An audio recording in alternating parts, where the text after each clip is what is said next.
Kyle Prolux here, and in today's video I'm going to show you guys how to fully disassemble and reassemble a Prolux CTX canister.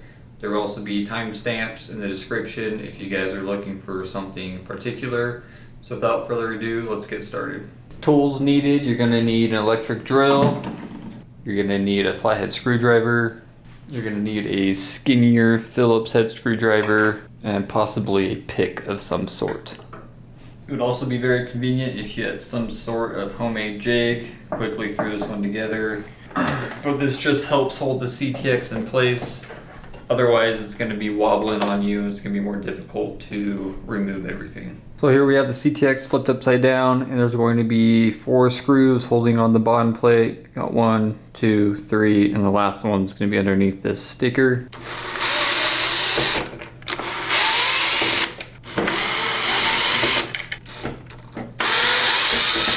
Now that we have the 4 screws removed, we need to pop off the bottom plate, and the best way to do it is there's these little vents or notches around each corner. Get a flathead in there and gently pry off the bottom plate.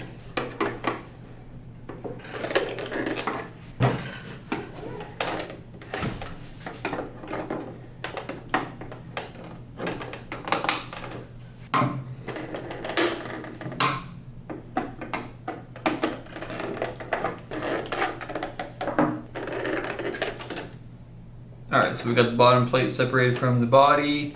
Where the UV light is, you gotta be very careful that you do not pull out any of the wires. And on the opposite side, you're going to have the safety switch. And there's going to be these connectors. You can either undo the screw and take this whole thing out, or you can just pull out the connectors. But just remember not to pull out the wires for the UV light. So if it's easier, get some needle nose pliers and pull these out. And then before you take these out, remember where each wire goes. So the smaller one is going to be first, red is second, black is third. So these wires are being stubborn and I don't want to break anything. So I'm removing the small screw along with the screw up top so I can pull this whole thing out. Just for a size comparison on the screws, one is going to be slightly smaller. The smaller screw is going to go up top in the black plastic housing, and the longer screw is going to go through the gray connector. Okay, so there is the safety switch. Here is the wires to the UV light. Kind of just let that hang somewhere. So the next section we're gonna disassemble is the top of the body to the lower body. So once you got the bottom plate disconnected, you're gonna look down in here. There's gonna be 4 screws holding the 2 pieces together, kind of one on each side. Kind of hard to see. There's one right there, one right there, one right there, and then one down there. So we're gonna remove those next.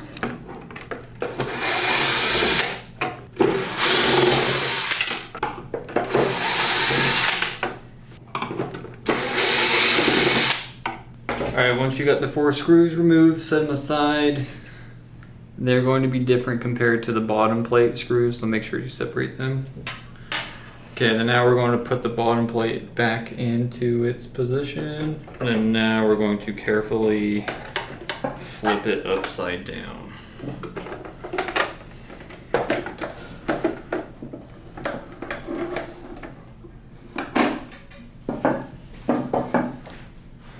Alright, so we got the unit flipped over. Now the top half can be separated from the bottom half.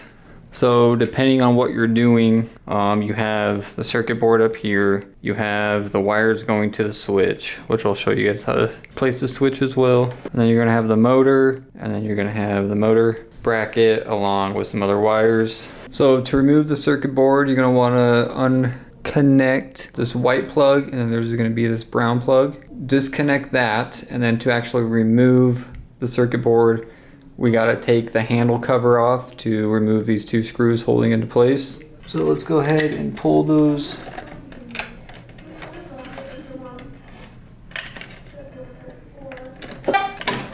Pull those connectors out, move them to the side. And then we're going to have 2 screws, 2 at the top, 2 at the bottom. Remove those.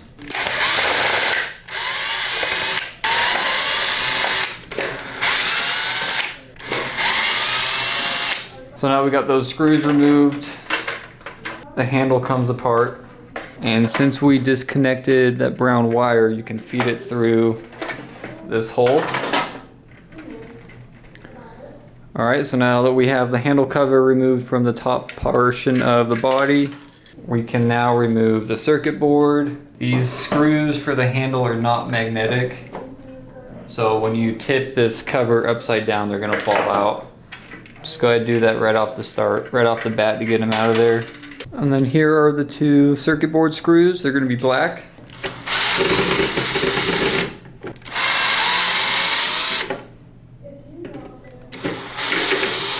Remove those, set those aside, and then here is the circuit board.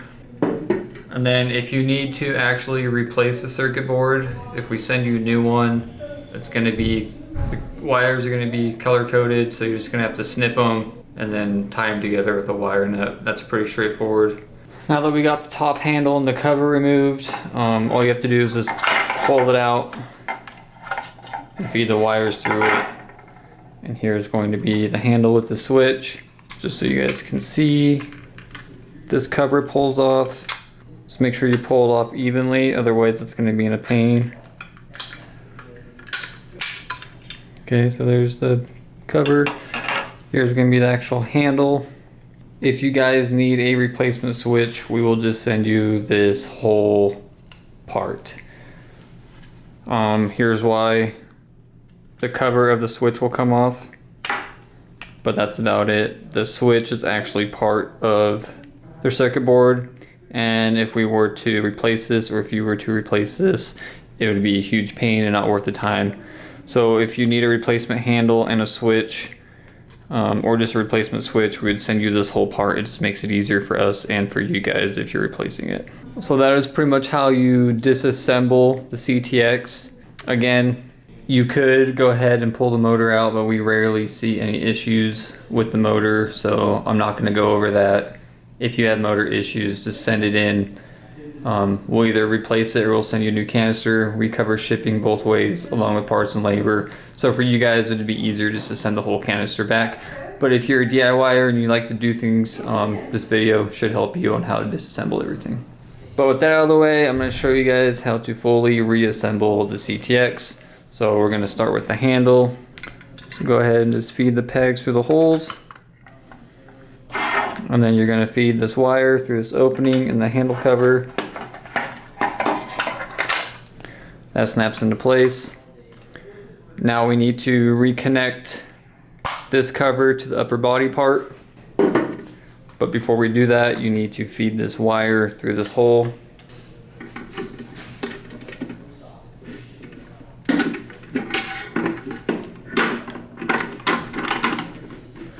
That goes on top, make sure everything's aligned, and then we're going to get our little homemade jig, set this in its place.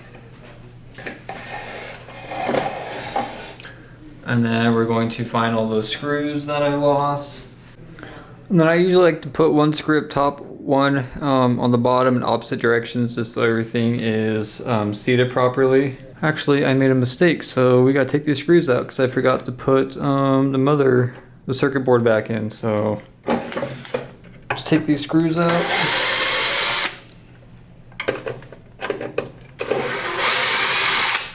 Gotta get the circuit board back in. You can either do it the way we took it apart,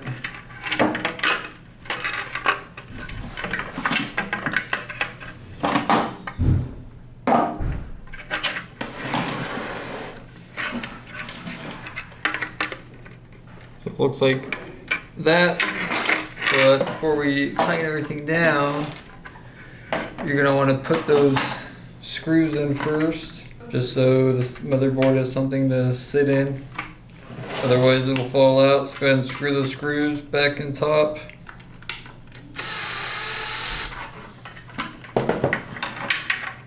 Alright, so we got the screws in. We're going to hold the motherboard while we tighten the screws in the back.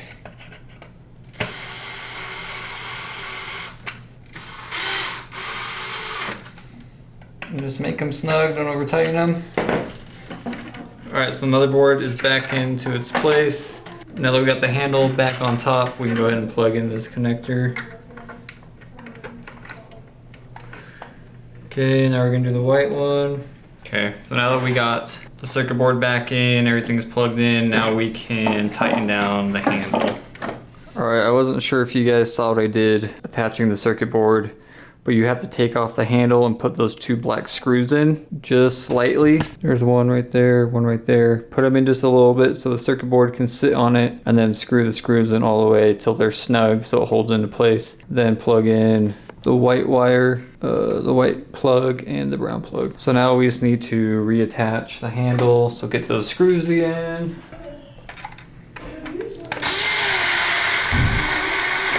And then just make them snug, don't over tighten them or you're gonna break the plastic.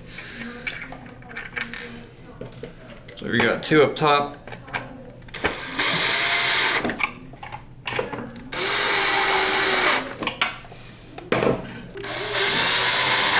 Okay.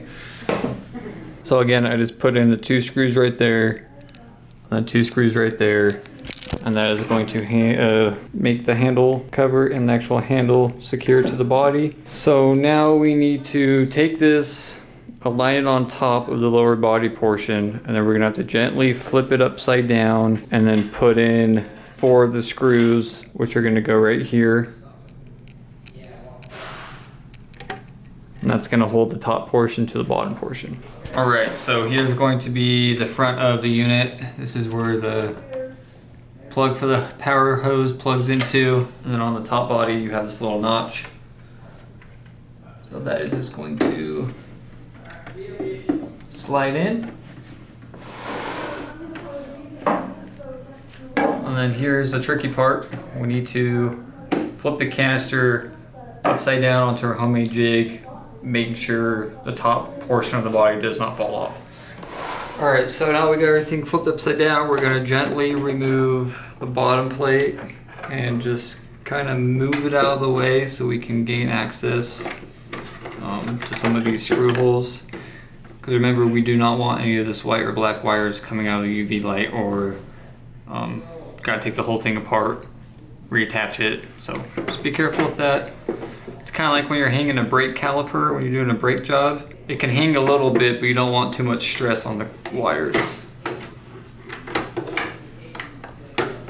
So now we're gonna get 4 of the screws. These ones are going to be different in color compared to the bottom plate screws.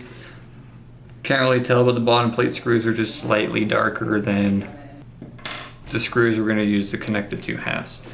So you're gonna look at the holes and you're gonna slightly slide them over so the screw holes line up with the holes in the lower body.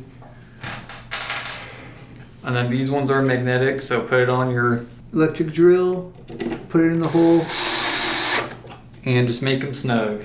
You're gonna do that on all 4 corners.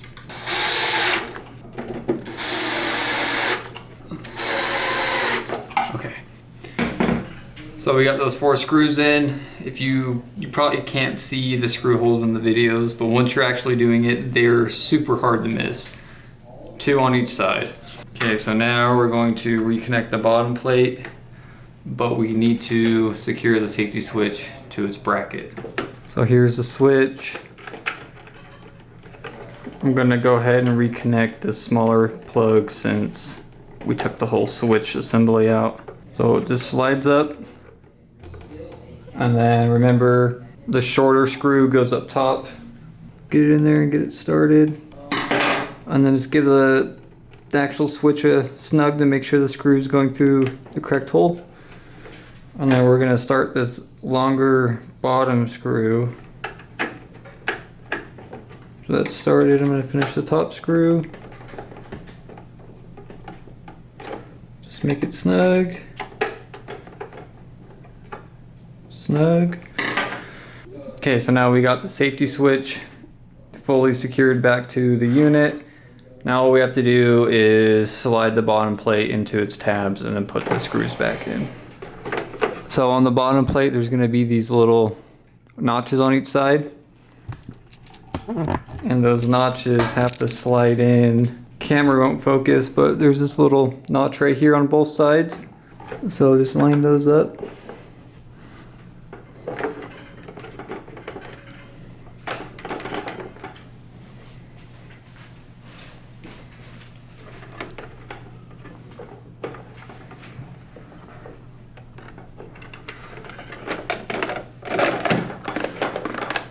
And then just gently push it down into its place. And once it's on, get those last 4 screws, and then just screw the bottom plate to the lower body portion.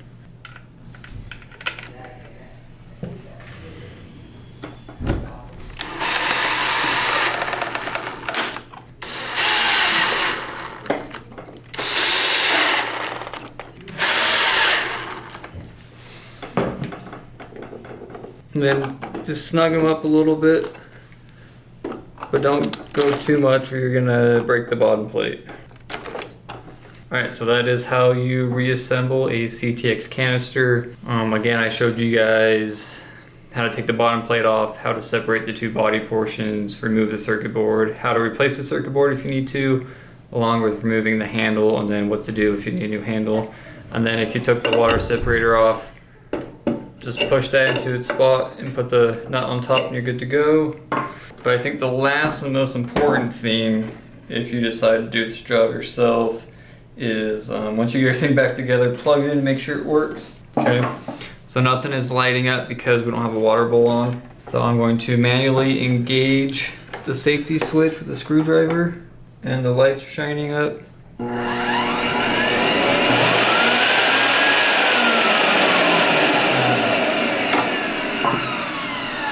And it works. So if you were to do that and it didn't work, you either ripped a cord out, you ripped a wire out, you didn't plug something in, or something else is wrong with your vacuum. Alright, that's it for today's video. I hope you guys found it helpful. If you guys don't want to do what you just saw in the video, reach out to us at service@proluxcleaners.com. We'll have you send it in for warranty. CTX has a lifetime warranty, and we cover shipping both ways along with parts and labor. But if you're a DIYer, hopefully this video helped you guys out. If you need replacement parts, send us an email at service@proluxcleaners.com and we'll get you taken care of. I'm Kyle Prolux, thanks for watching, and I'll see you in the next one.